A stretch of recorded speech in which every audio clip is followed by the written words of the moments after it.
أوتوا الكتاب بكل آية ما تبعوا قبلتك وما أنت بتابع قبلتهم وما بعضهم بتابع قبلة بعض ولئن اتبعت أهواءهم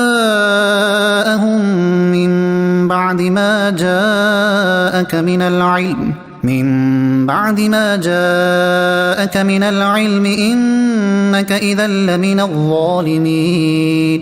ترجمہ: اور اگر تم ان کتابیوں کے پاس ہر نشانی لے آؤ تو بھی وہ تمہارے قبلے کی پیروی نہ کریں گے اور نہ تم ان کے قبلے کی پیروی کرو، اور وہ آپس میں بھی ایک دوسرے کے قبلے کے تابع نہیں ہیں. اور اے سننے والے، اگر تیرے پاس علم آ جانے کے بعد تو ان کی خواہشوں پر چلا تو اس وقت تو ضرور زیادتی کرنے والا ہوگا. ولا ان اتیتا، اور اگر تم لے آؤ. تفسیر صراط الجنان میں ہے، ارشاد فرمایا کہ اے حبیب صلی اللہ تعالی علیہ وسلم، جن اہل کتاب کے دلوں میں عناد اور سرکشی ہے، آپ ان کے پاس قبلے کی تبدیلی کے معاملے میں اپنی سچائی پر دلالت کرنے والی ہر نشانی لے آئیں، تو بھی وہ آپ کے قبلے کی پیروی نہیں کریں گے، کیونکہ ان کا آپ کی پیروی نہ کرنا کسی شبے کی وجہ سے نہیں جسے دلیل بیان کر کے زائل کیا جا سکے، بلکہ وہ آپ سے عناد رکھنے اور حسد کرنے کی وجہ سے ایسا کر رہے ہیں. حالانکہ وہ اپنی کتابوں میں موجود آپ کی یہ شان جانتے ہیں کہ قبلہ کی تبدیلی کے معاملے میں آپ حق پر ہیں.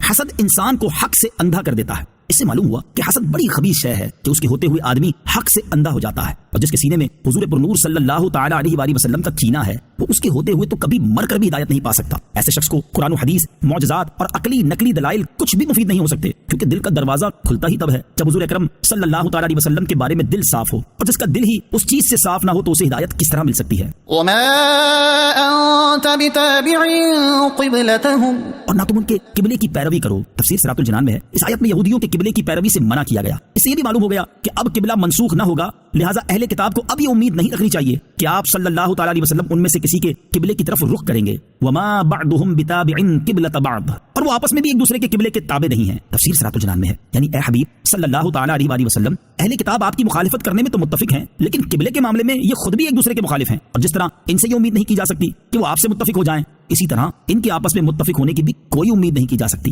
یاد رہے کہ یہود و نصارہ دونوں بیت المقدس کو قبلہ مانتے ہیں، مگر یہودی صخرہ کو اور عیسائی اس کے مشرقی مکان کو قبلہ مانتے ہیں. وَلَئِنِ اتَّبَعْتَ أَهْوَاءَهُمْ، اور اگر تو ان کی خواہشوں پر چلا. تفسیر صراط الجنان میں ہے، یہ امت کو خطاب ہے کہ خانہ کعبہ کے قبلہ ہونے کے بعد اگر کسی نے بیت المقدس کو قبلہ بنایا تو وہ ظالم ہے. عالم کا گناہ زیادہ خطرناک ہے. اس سے معلوم ہوا کہ عالم کا گناہ جاہل کے گناہ سے زیادہ خطرناک ہے، کیونکہ یہاں بطور خاص علم کے بعد نافرمانی پر وعید بیان کی گئی ہے. حضرت زیاد بن حدیر رضی اللہ تعالی عنہ فرماتے ہیں کہ مجھ سے حضرت عمر فاروق رضی اللہ تعالی عنہ نے فرمایا، کیا جانتے ہو کہ اسلام کو کیا چیز ڈھاتی، یعنی اسلام کی عزت لوگوں کے دل سے دور کرتی ہے؟ میں نے کہا نہیں. آپ نے فرمایا، اسلام کو عالم کی لغزش، منافق کا قرآن میں جھگڑنا اور گمراہ کن سرداروں کی حکومت تباہ کرے گی. اس حدیث کی شرح میں مفتی احمد یار خان نعیمی رحمۃ اللہ تعالی فرماتے ہیں، جب علماء آرام طلبی کی بنا پر کوتاہیاں شروع کر دیں، مسائل کی تحقیق میں کوشش نہ کریں اور غلط مسئلے بیان کریں، بے دین علماء کی شکل میں نمودار ہو جائیں، بدعتوں کو سنتیں قرار دیں، قرآن کریم کو اپنی رائے کے مطابق بنائیں اور گمراہ لوگوں کے حاکم بنیں اور لوگوں کو اپنی اطاعت پر مجبور کریں، تب اسلام کی ہیبت دلوں سے نکل جائے گی، جیسا کہ آج ہو رہا ہے.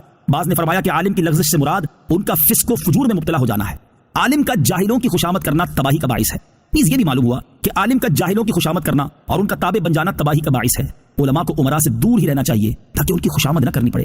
حضرت عبداللہ بن عباس رضی اللہ تعالی عنہما سے روایت ہے، رسول اللہ صلی اللہ تعالی علیہ وسلم نے ارشاد فرمایا کہ میری امت کے کچھ لوگ دین سیکھیں گے اور قرآن پڑھیں گے اور کہیں گے ہم امیروں کے پاس جائیں گے اور ان کی دنیا لے آئیں گے، البتہ اپنا دین بچا لیں گے. لیکن ایسا نہ ہو سکے گا. جیسے ببول کے درخت سے کانٹے ہی چنے جاتے ہیں، ایسے ہی امیروں کے قرب سے نقصان ہی ہوگا.